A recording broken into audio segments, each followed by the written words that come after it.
You're listening to, or watching, the Talk With Your Mouth Full podcast, a podcast series that features real conversations with real people about substance abuse prevention. This episode features a discussion of family meta-messages and the perception of risk among adolescents, and was graciously filmed on location at Bolay in Boca Raton, Florida. We thank Bolay for their delicious food and wonderful attitude, and we encourage you to check them out if you're ever in the area. Thank you guys so much for coming and participating. We love doing this. I think what we'll do is we could just go around the table and we'll do name, school grade, and age. Again, I'm Teresa. Who wants to go next? I'm Christine. Thank you, Christine. What grade are you in? I'm in 8th grade. 8th grade. Excellent. Emery? My name's Emery, and I'm in 8th grade also, and I'm 13. Excellent. Oh, I'm 13 too, sorry. Yes. Beth. Emery's mom? Emery's 25. mom. 21. Let's go with 21. Exactly. Yes. I love it. Right, Yes. right. I'm Maggie. I'm Christine's mom. For this episode, I think one of the things we were hoping to do in our talk today is I want to kind of hear a lot from the moms a little bit in terms of what we're seeing when we go into the classrooms is a lot of kids don't necessarily have a sense of their own vulnerability when it comes to addiction and substance use. And I usually get a lot of buy-in from families that this is an important topic, but oftentimes I ask, you know, how relevant is this for your kid? And most people will say, it is, but I have a good kid with good, you know, they're really involved, I'm not that worried. So I think one of the places I'd like to start today is to ask, what scares you more?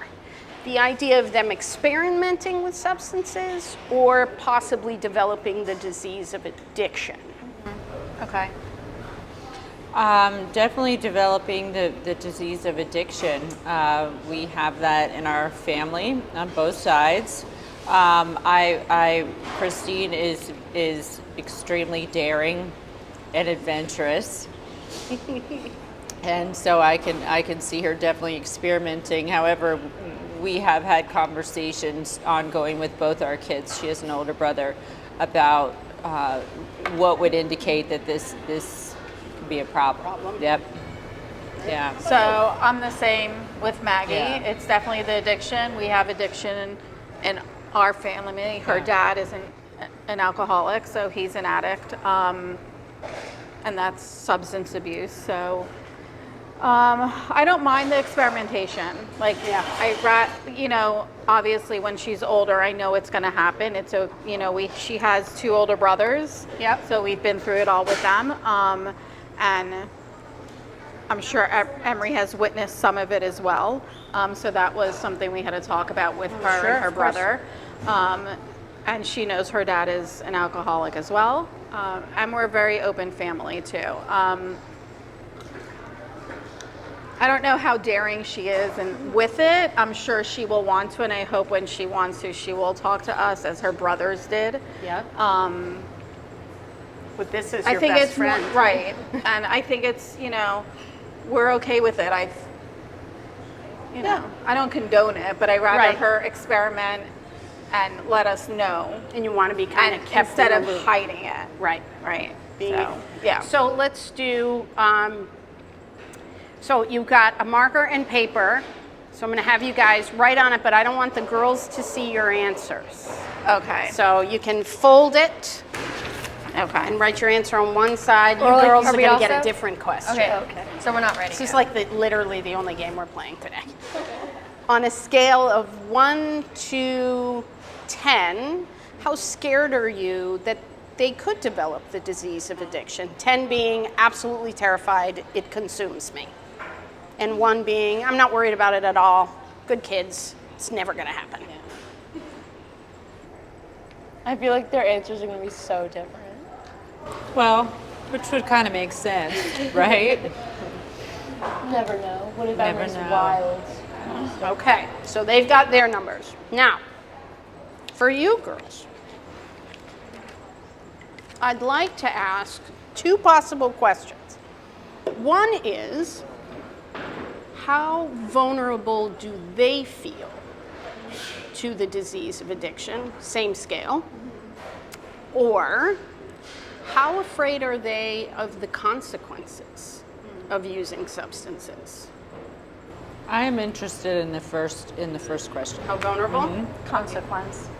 Okay, great. So for you, the question is, how vulnerable do you think you are if you were to try substances that maybe addiction could happen to you? Scale of 1 to 10. 1, not going to happen. 10, it really scares me. I just don't think I'm even going to bother to try.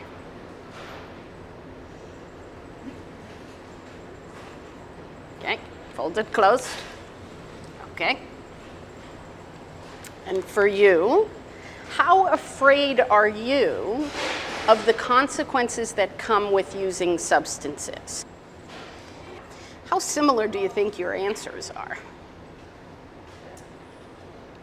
My guess would be fairly close, but I could be wrong. Yeah. Okay. Yeah. This is fun. Who wants to share first? Well, I put 5 out of 10 because I feel like naturally I'm really not like easily persuaded. I'm kind of stubborn. But I also know that like if you put me in a room with like candy, I wouldn't be like, probably shouldn't, you know what I mean? Like I don't know. But I feel like I could recognize if I was going to develop an addiction to something. I just don't know how good I would be able to like take the steps to like stop it. I just don't think I really would in the first place. Well, that's kind of what addiction is. Yeah. Having it get away from you. Yep. The thing with addiction is it's not about the fact that you can't stop. It's actually about the fact that you can't even want to stop. Right? So that's the scarier portion. She's at a 5, you're at a 6. How do you feel about those two numbers? Close enough? Do you want them closer? I think they're Close good. enough. I'm feel glad that you put a high enough number that tells me you have a healthy respect for. I also the think risk. like you know me well, so you would know if I was struggling with something. Yes, but would you listen? Probably not. I never do. I would have to, You'd have to. That's the get a challenge. taser. Yeah. Right, I think that's the challenge with parenting, right? Like, I think that's what happens a lot is kids say, well, my mom would know when I needed help. The problem is, accept even the on a help. good day, Yeah. how much are you willing to let her help you? I don't know, do your hair, pick out an outfit? Never. Yeah, exactly. I don't even think you've ever picked out my outfits. I'm fairly certain. No, you used to kick me before you could speak about what I would put on you. Yeah. Literally, I'm not joking. Like, I know you're not. I took her in, yeah, anyway. So let's take a look at your numbers. Do you think that they're going to be similar? I think so. How far apart do you want them to be? They're okay with one distance. I mean, not more than 2. Not more than 2. Okay. Oh gosh. Do I say it? Yeah. She's at a 7. Oh, okay, 5. She's at a 5. Okay. Okay. We're at 2. But weren't those like different questions? That's right. You guys had a different question. Yours was really about, when it comes, because there's a lot of, so tell me, you put a 7, right? Which is a little higher than mom. So tell me, what are the consequences of using substances that you thought of to bring you to that number? That's a good question. Well, I know I'm in a lot of like good like high school classes that I'm getting into, and I really just don't want to like have like falling behind and just like ruin my life just because of like drugs and stuff. Like I know I have a lot of potential in the future, so I really just rather not waste it on like drugs like with my friends and stuff, because I know I'll like have better friends like in the future and stuff, and like for people I meet. And yeah. Except I'm staying though. I'm Yeah. like the best. Well, not if you're going to use substances and shake up her grades. No, don't worry. Don't worry. But that's an important thing to talk about, right? Like Yeah. as friends, right? This podcast's really about how families facilitate the conversation, but when I'm talking to groups of kids in class, that's the conversation I want kids having, right? Your best friend should know, like, look, I know I have a lot of potential. I also know I can make a lot of friends in the future. So if we're gonna be friends, like, we need to be on the same page. Yeah. Together. Yeah. And I feel like me and Emery, like, we're really good at like talking about We're really good stuff. at communication. Good. When like Anytime when I anything bother bothers her, us, like we always we like, always talk talk, about and I feel like that. And we don't really fight. Like we fight like siblings, but that's because she's like always at my house. So Yeah. But I feel like if she knew, if she felt like I was using too much or she was using too much or we were affecting each other, she would tell me. It wouldn't be like like suffer in silence kind of thing. Yeah. But what about using the first time? Because like the key with addiction, and this is sort of where we talk a lot about, as a team and with the school district, real prevention is about getting ahead of the first time they use. Because the disease changes the way you think. Yep. And by the time someone is saying to you, I think you should slow down, it's too late. It's too late. Because very rarely, by the time that's happening, is someone ready to say, I don't want to do that anymore. So I think it's about having the conversation with each other about whether or not you even want to try in the first place. Right? Because where does the line stop?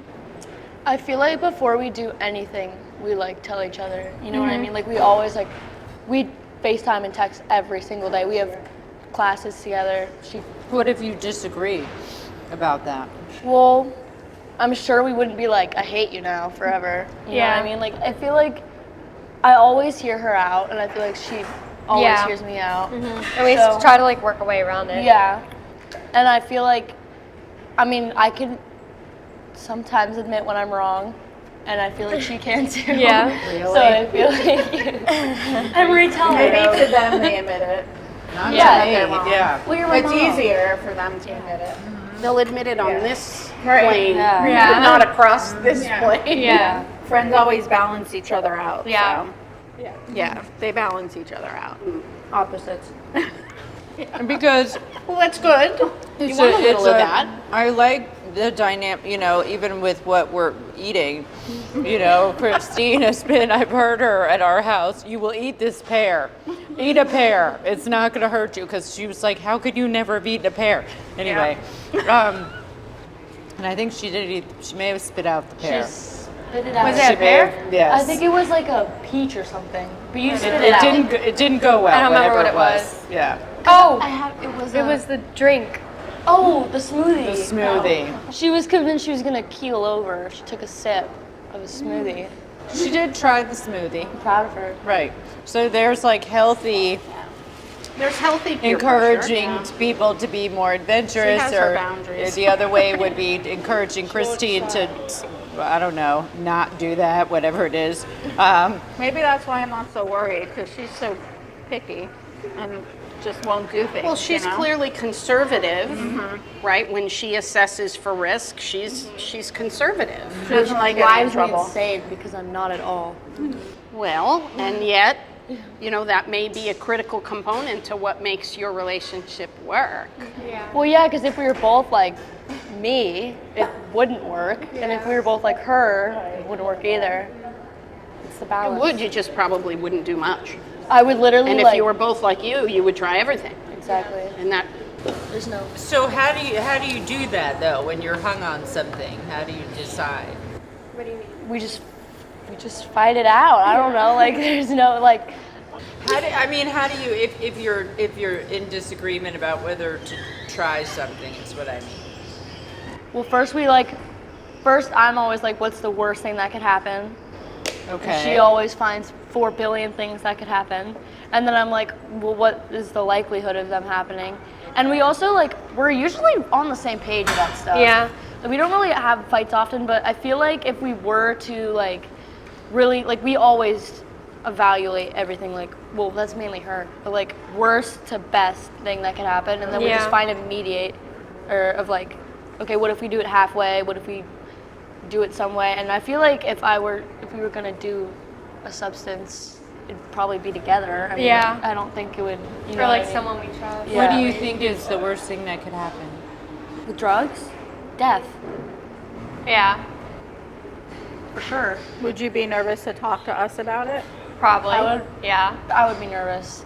Not even because I feel like you would be mad at me or anything. It's just like A weird boundary Yeah, it's a that you're weird stepping over. crossover. I don't know. I've never been scared to talk to my mom about stuff. Right. But it's just more of like I wouldn't want to. I don't know. It's just weird. You know what I mean? Like it's not.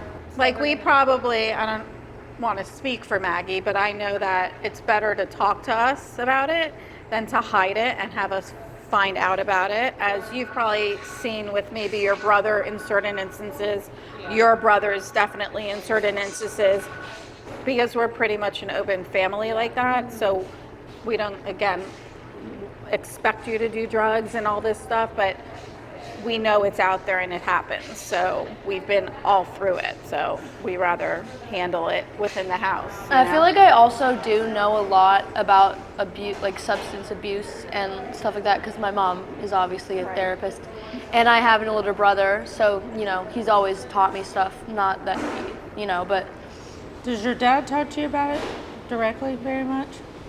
no, never once. Because when he was your age, he was already way over his head. As I young know. as you are. Yeah. Yeah, but like my brother for sure is someone I would talk to. He'd probably be like, go to your parents too. I would probably talk to Zach first. I would definitely talk to John. But like me and my brother Which is good. really close. So Talk to the sibling. Yeah. And Dad's talked to you about drinking and stuff like that. Yeah. So I think one of the things that we always, there's no denying that exposure to substances is a rite of passage of being an adolescent. There's no showing up at college, getting through college without having been exposed. But trying substances doesn't have to be part of that process. And I think these conversations around understanding where's the vulnerabilities, right? And I think, I often, just last week, was in a classroom where the teacher, she wanted to share with the kids genetics is a big risk factor, which it is, but what we know is so is the person's age when they first use. And that's almost more of a risk factor. I feel like addiction is like really the only way to ever get clean is to want to get clean. If someone doesn't want to get clean, then they won't. You know what I mean? Usually. Like yeah. it has to be willing, or else it won't happen. It won't stick. And the problem is the disease takes away The want. the want.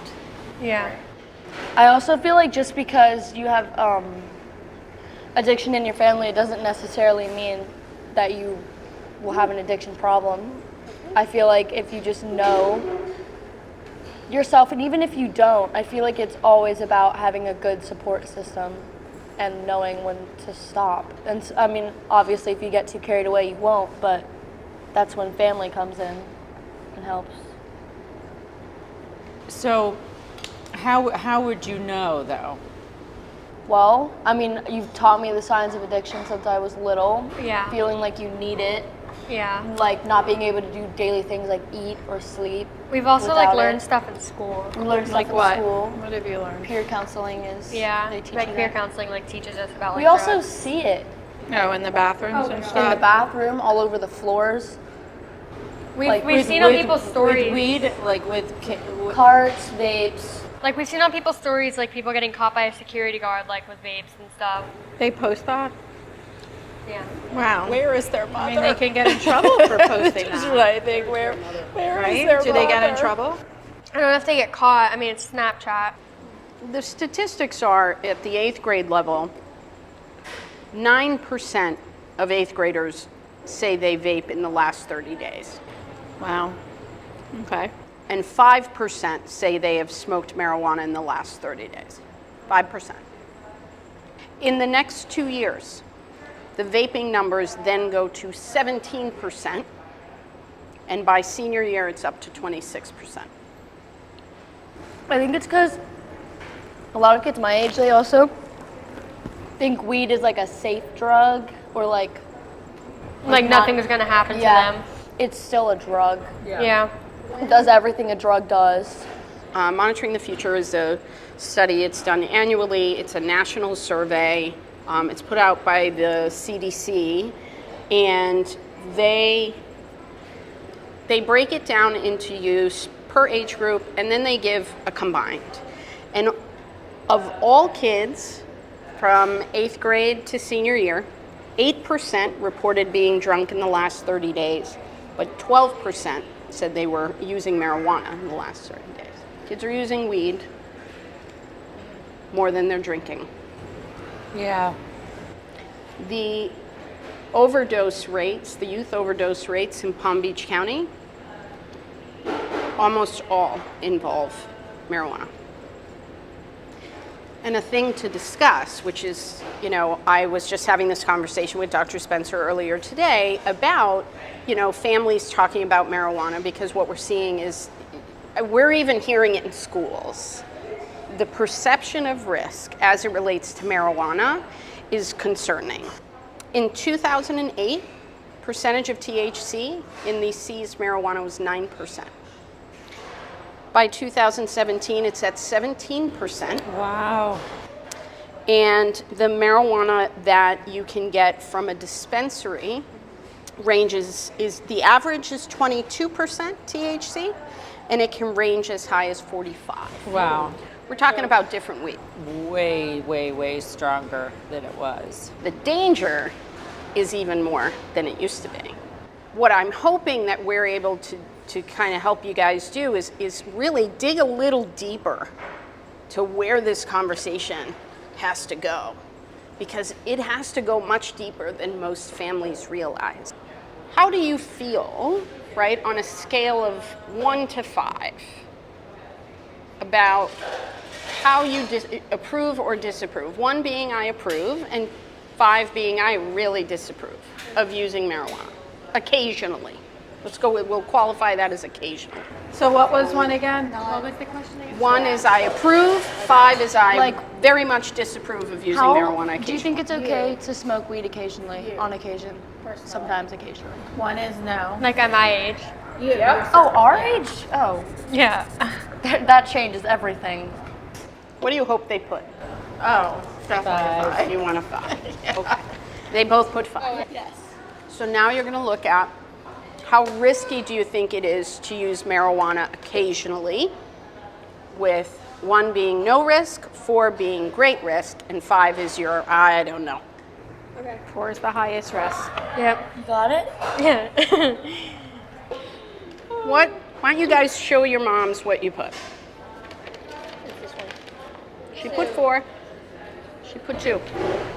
That is interesting, Wow. isn't it? Yeah. That's surprising. Yeah. Why are you looking? Consequences Okay. of smoking weed is 2. Wait, what type of consequences? It's a matter of risk. Wow. No. No, it's okay. is It's the good. risk? These are good questions. Yeah. Well, I know it's like not, that's like the safest drug out there, right?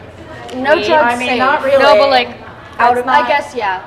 like Out of all, it's like out of all it's like of the them. scapegoat drug though. It's not really like I'm not saying like I want to do it, but I'm saying like if like out of all of them, I feel like that's like the least risky one out there. I agree. How come?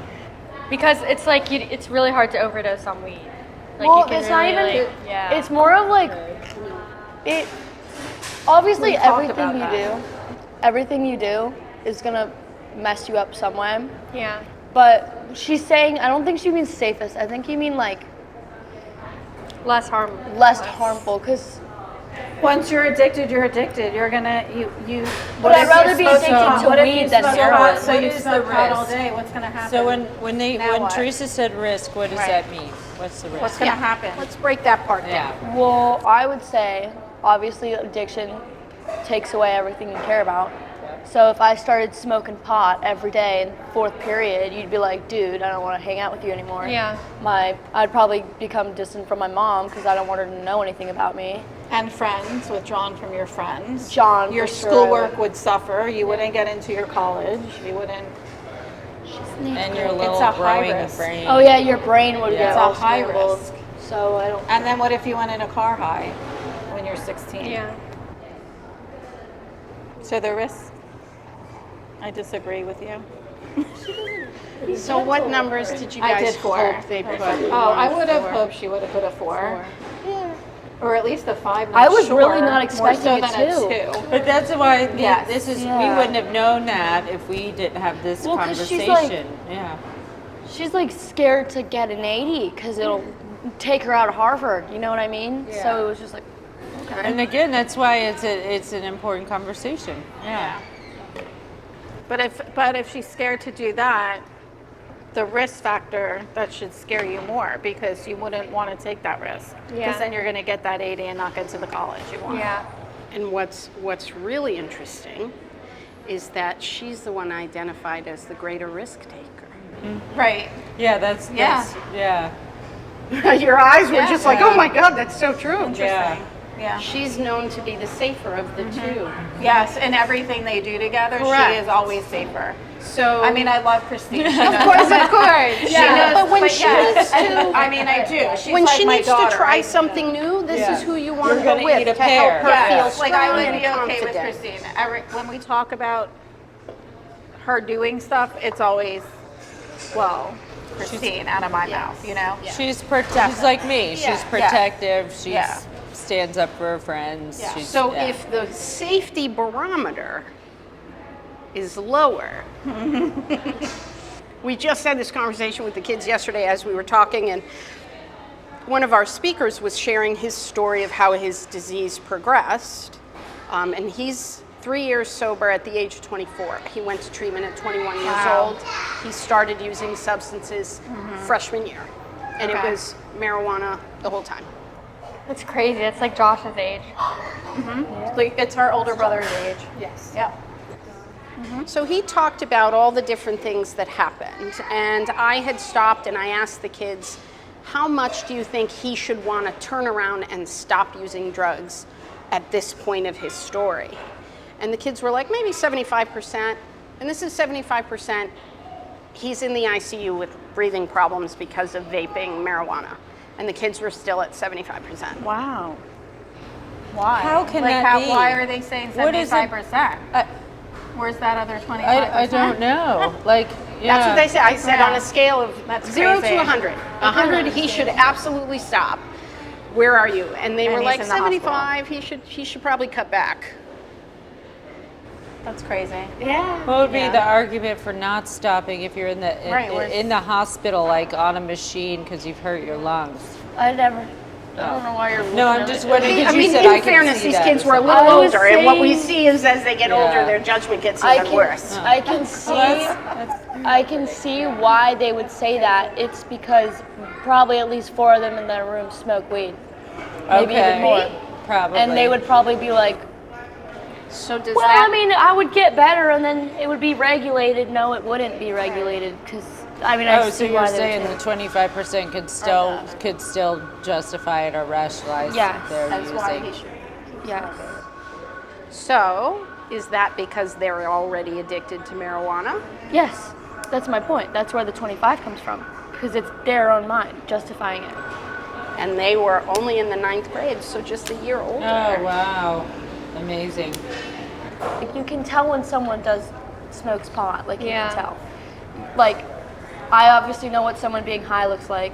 I've seen They look Right. like they look And like they also, like, red-eyed, or they're like red-eyed, and they They're act like a high. little like off. And they also talk Yeah. about it. Yeah, they talk literally about just it. talk about it like it's cool. Do you guys know what a cart is? Yes. What's the it's- difference between a vape? It's and a weed cart? oil, I think, right? And then vaping is nicotine, right? Okay. So it's a vape like an e-cigarette, but rather than having the nicotine juice, they call it a juice, but it's Disgusting, It's toxic, disgusting, toxic horrible oils. crap. Yeah. Right. but a cart is often off market, and it is causing severe lung damage. Oh I my also God. think about how it's really weirdly aimed for children. Oh, Like the it's like flavors are blueberry like gummy flavor. bear surprise sprinkle rainbows. Yeah. And like the chargers are like Chromebook chargers. Like, and they're like pretty and stuff, Yeah. and they're decorated. Oh, Yeah. what is wrong with people? Trying to hide Oh my it. God. Yeah, you're right. Yep. Could Like if I do. see a cart in the bathroom, I know it's a cart. If I see a vape in the bathroom, I know it's a vape. Okay, I need to look up some pictures. Yeah. Wow. I think one of the things that really, I hope this sort of highlights is you want to monitor this perception of risk, Okay. right? Yeah. Really starting to kind of see that part, because unknowingly, Yeah. right, you've got your risk taker actually on the more conservative side. Yeah. Right? And you have the Right. one that we consider, she's the barometer, so I know Yeah. she'll keep her from taking any Right. major risks. That's totally what I thought. If Yeah, she's the yeah. one going, well, it's not, you know, Yeah, and yeah. then she's like, I don't know. And so being able to sort of looking at that and watching that sort of connection and seeing the peer influence. Because the next thing that comes up a lot when we talk to parents is the parent peer influence, right? And how some people will express how uncomfortable it is to have to call someone else's parent. If she comes home and says to you, I didn't try it, but Emery did. Yeah, I'll be calling. Yeah. Yeah. But what if it isn't here Well, and it's and a different there- person? Like, how do you... Yeah. Because there is a phenomenon of social hosting. There's a parent out there who says it's fine as long as you guys are drinking at my house. Or Yeah, as we're long against as you're that. using the think weed my mom I would got let you. I was gonna say. Fly I at someone with I- a baseball I bat. feel like that is going to be a thing though in our community Oh, yeah. for sure. For sure. People Yeah. minimizing it, saying it's as long as they're doing it here, which I always thought was amazing. Yeah. Parents, you may see parents that are intoxicated or over medicated or whatever they have going on. And you're going to see parents who have medical marijuana cards who are buying it at the dispensary, which we just saw. Yeah. The concentration is much higher. Yeah. For the most part, we do have a generation of kids who agree that smoke in your lungs is a bad idea. Yeah. So there is a perception that because it's an edible, it's safer. Oh, but like, what about fentanyl? No, They can put fentanyl in They anything can. now. Yeah. Yep. They can. And then you're just So dead. Yeah. They can also put it in weed. Yeah. Did you know that? Yeah, I knew You that. did? Okay. Emery, did you know that? No, what? That they can put That they can put fentanyl inside marijuana. I mean, yeah, I could have assumed so. If they can put in like drugs, they probably figured out a way to put in something else. And do you know how many times you can try fentanyl before you die? Probably once, and then you're done. Yeah. There can even be people buy pills, and it's, I don't know, in one bottle, one kid can take one and it can have none in it, and then everyone else thinks it's fine, and yeah, it's not. How would you guys handle a social hosting issue? You find out the girls are going to another family's house who's hosting a party. So they're already there? Or They're there, asking they me- went, or they're So about she- to go. I mean, she wouldn't be allowed to go. If you already knew. Absolutely not. Oh There's yeah, if we knew no that they were way. And having a if we party knew where they're it- just gonna Right. No, have all the kids there's no way drinking that and- we would allow Yeah. that. If she You was know already that. there, we would go get her. We would embarrass her and get her. It would be quite the spectacle. I don't know that. I mean, would you guys even want to stay there? Uh-uh. Right. Like, I know the risk taker, but I don't think she would. I would just be really, uncomfortable, be I like, don't think she all would right. want to stay there. I would hope she knows that she could just text and be like, lie to someone. My mom wants Yeah, to come something's get. happening, I we gotta know go that. home. We have safe. You have your words, codes. We have, Oh, I wouldn't even right. lie. I'd be like, I don't want to watch you But I'm smoke. just saying, Bye. if she Like, doesn't want to, get embarrassed in that way with whoever, but Yeah. also at this age, she's not she doesn't do all that. You know what I mean? Are you guys comfortable having conversations about things like that with other parents? Because I'm encouraging them to talk to each other Yeah. about, like, I don't want to use drugs because I have a lot of potential. I don't want to Yeah. impact my grades. But how comfortable are we as the adults Yeah. to call and say, hey, listen, what is your attitude towards underage substance use and weed and alcohol. Does any? I mean, That has never even occurred to me Yeah, to like, do 'cause we that. haven't been I there always yet. am like, I there don't has to be a know. parent and all Right. that, and where are you? And I'm going to call, and all the embarrassing stuff, Life 360, and the whole thing. But I cannot. I guess partly because I felt like you would tell me, but I probably should. I should ask. Ask what? Ask the parents. So, are you a social? Are you a hoster? Yeah. But Yeah. you'd be really surprised. You'd be really surprised at the number. I Yeah. mean, because you just want to know that there's an alignment, Yeah. right? Because one of the things that we do hear about is pill parties. oh, What? gosh. What's a? At what age? Like this age? See, I don't. So it's good that they don't know. Well, But right, pill parties, yeah. you'll see them in middle school or high school. Kids will just kind of grab pills and go to a party. It all goes in a bowl, and you just It's a really good Man, way I'm to scared not to breathe. take Tylenol. Yeah, Like, that's a really you good know, way to so die. I just. And that is something that often, they're not doing that in a parking lot. They're doing Right. it that at someone's house. That's crazy. That Now, is it doesn't so weird mean to they're me. doing it with parental approval. Like, right? I don't But- think you even know. Like, she doesn't know that many people to do. Like, That's we're very like. Yeah. But these are the types of things I think that you want to figure out. How do you have conversations that allow you to learn what they know and learn what their attitudes are and their perceptions are? Because when we look at, it was a solid disapproval, but a disparity in perception of risk, right? Like, she thinks it's a bad idea. People Yeah. at our age should not be smoking weed. Yeah. But also sees like this might be the safer of the options, right? And yet what makes it most dangerous, and I'll pull the number again, is that the disapproval rating for marijuana among 8th graders is 70%. That's good. 70% of 8th graders think marijuana is a bad idea, but only 30% of them think it's dangerous.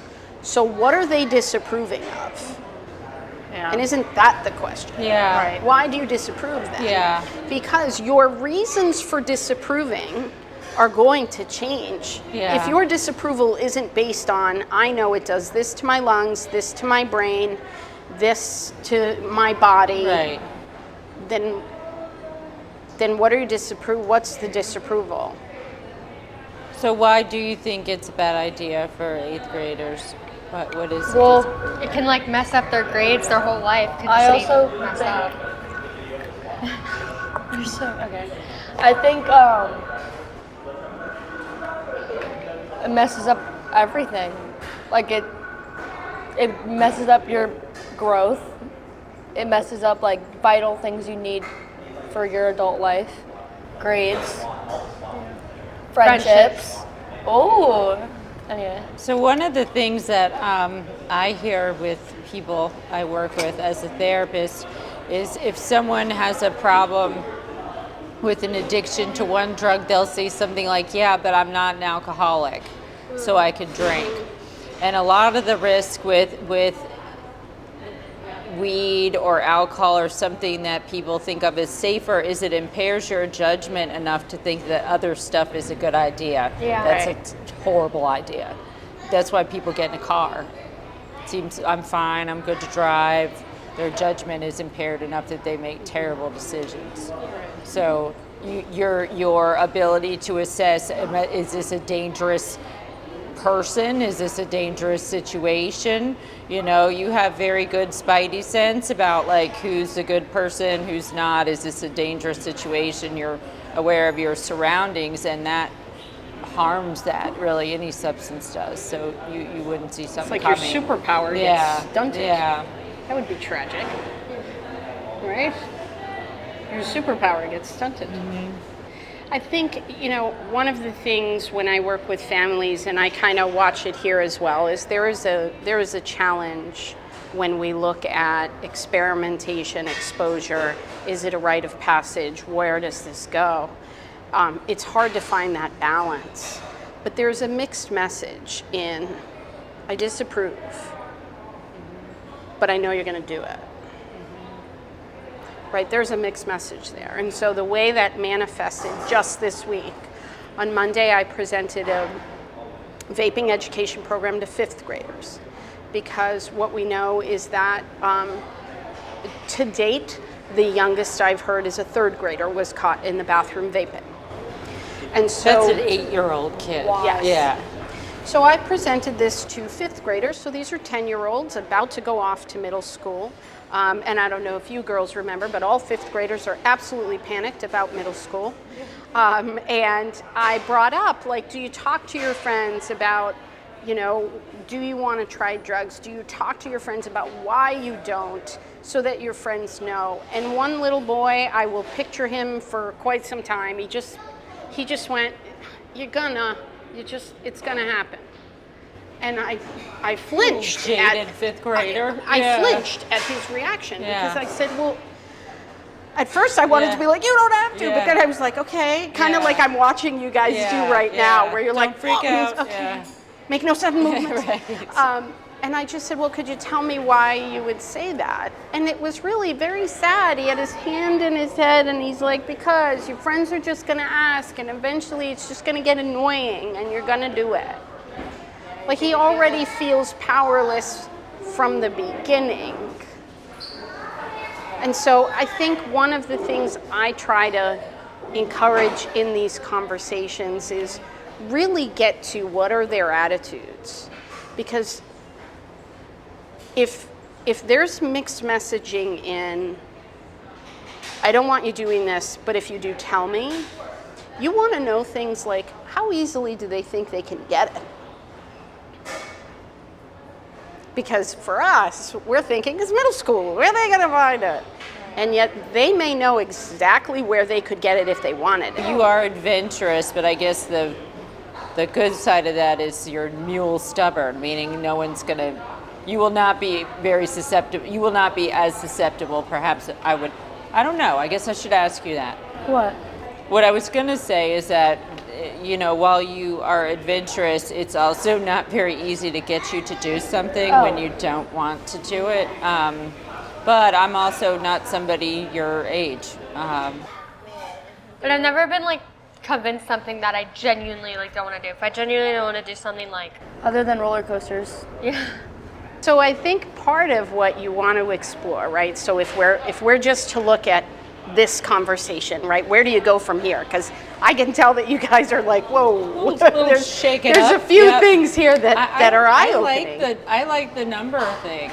I really do. Yeah. I think that's a good way to, It is a great opener, and so part of what we encourage everyone to do is get the information, right? So go get the information, you learn, and then you be curious about what do they actually know. Yeah. Right?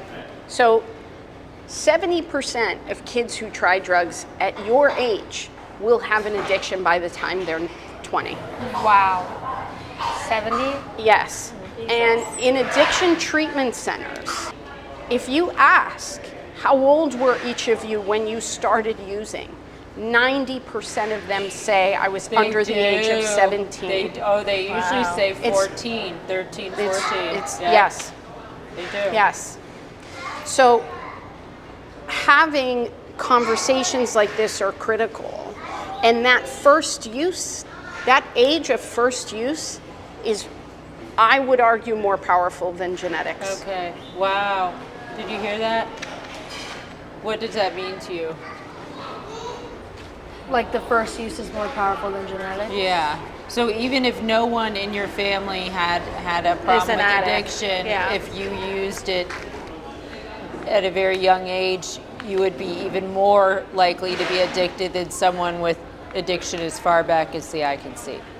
That's how big of a deal it is, that if you use it early, you're in real danger. It's crazy. And both of you have genetics also, just saying. Yeah.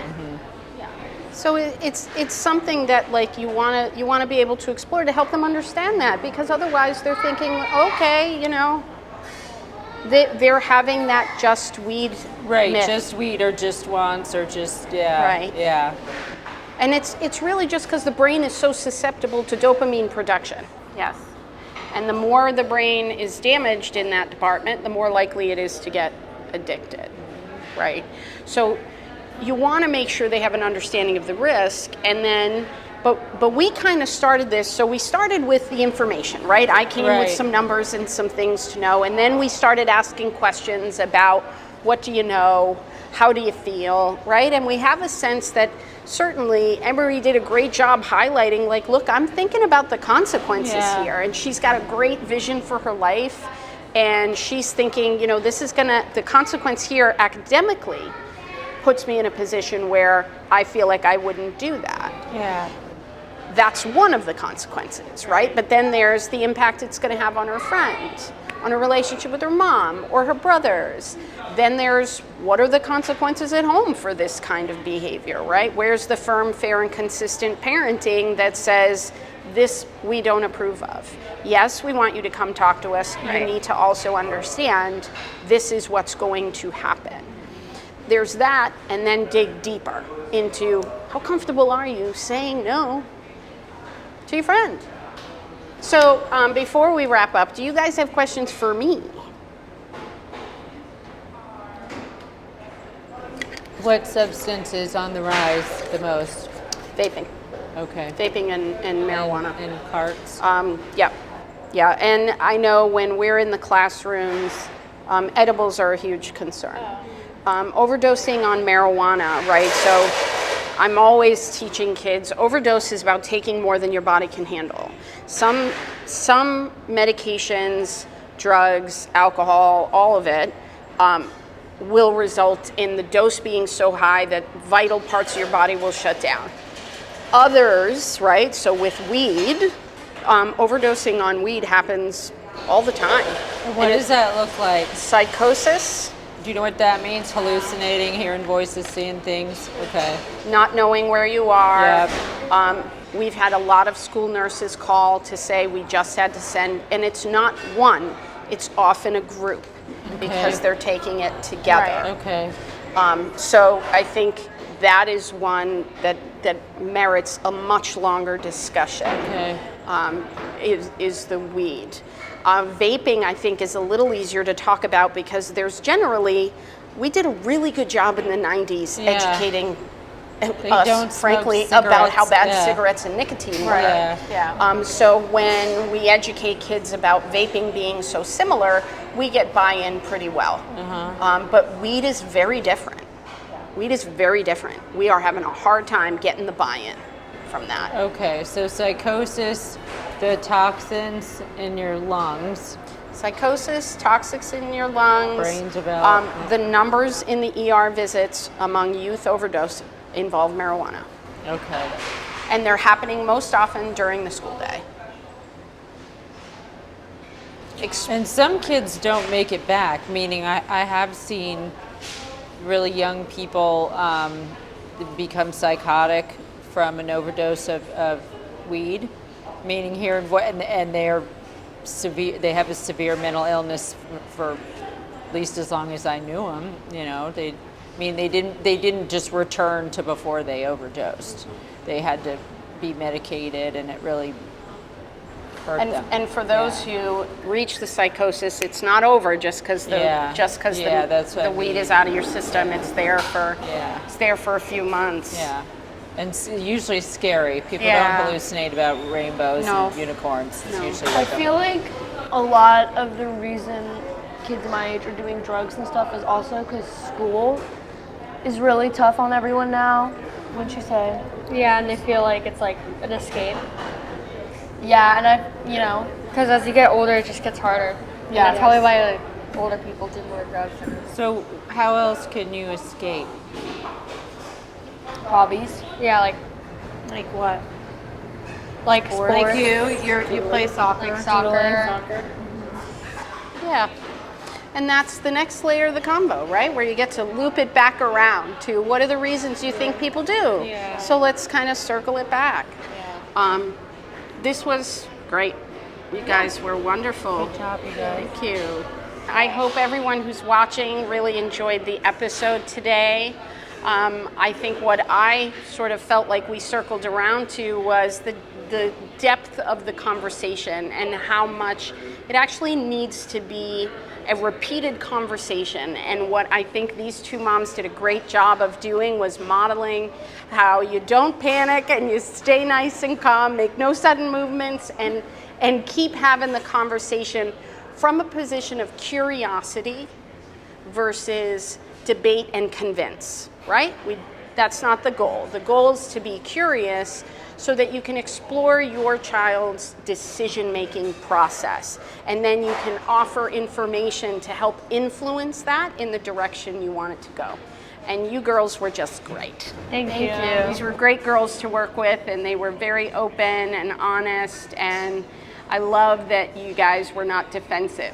Yeah. You know, I think they did a really good job not panicking, and these girls did a great job of not being defensive. So thanks everyone for watching. Thank you. Thank you. Hi, I'm Dr. Spencer. I'm the CEO of Living Skills in the Schools and the producer of the Talk with Your Mouth Full podcast. Hello, and I'm Teresa Barros. I'm the licensed marriage and family therapist, and I'm the program director here at Living Skills in the Schools. So, Teresa, I think we both left there thinking this was a great episode for families to get a perspective of the environments our kids face. This episode really starts out in the beginning with what most families would say is our drug conversation, right? There's a lot of this, please come talk to me, and yet as we explored further and started prompting the moms and the girls to start looking at perception of risk, approval, disapprovals, I think families finally got an opportunity to see there is a mixed messaging when we say it's a rite of passage, quote unquote, and yet I don't want you to do it. There was such an opportunity to see how we can take that conversation and take it a little deeper and maybe start to clarify our expectations a little bit better. I think it made total sense when we look at the data daily and we see kids' perception of risk around substance use as low, but their disapproval rate high. They are also Doing the giving same. mixed messages, right? Correct. And the idea of trying to, well, is what I'm thinking and what I'm saying, is it the same thing? So I think this was a great reflection of how that may happen, and we may not even realize it until you explore deeper. The other thing I really love that you did in this episode, at the start of the conversation, it was very organic as to how families warm up or jump into a conversation, right? You strategically let conversation just flow between them. What would normally happen at their dinner table before you start digging deep? And even though the conversation may have appeared to not have as much structure as families would like, typically when they're having these conversations, that's not how you get kids willing to share their experiences.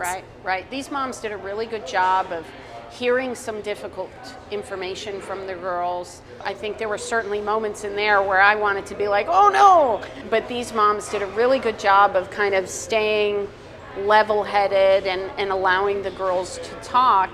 And I think everyone at the table was really open to when I kind of pointed out some challenges to, misconceptions, and really encouraging them to ask the difficult questions like, if you wanted to try marijuana, would you know where to go? I think this was a good example of how much deeper the conversation actually has to go. This is a great episode that I really want every viewer to read our clinical report on the website, because I am going to go much deeper into some of the risk factors, and I think there'll be an extraordinary amount of valuable information with some tips on conversation starters to take these combos to next levels. So we're back at Bolay again. Of course, we always love it at Bolay. Fabulous service, fabulous food, just a wonderful atmosphere for families to come and have any number of conversations together with their kids. So a special thank you to the team and the staff at Bolay. Thank you for watching the Talk with Your Mouth Full podcast.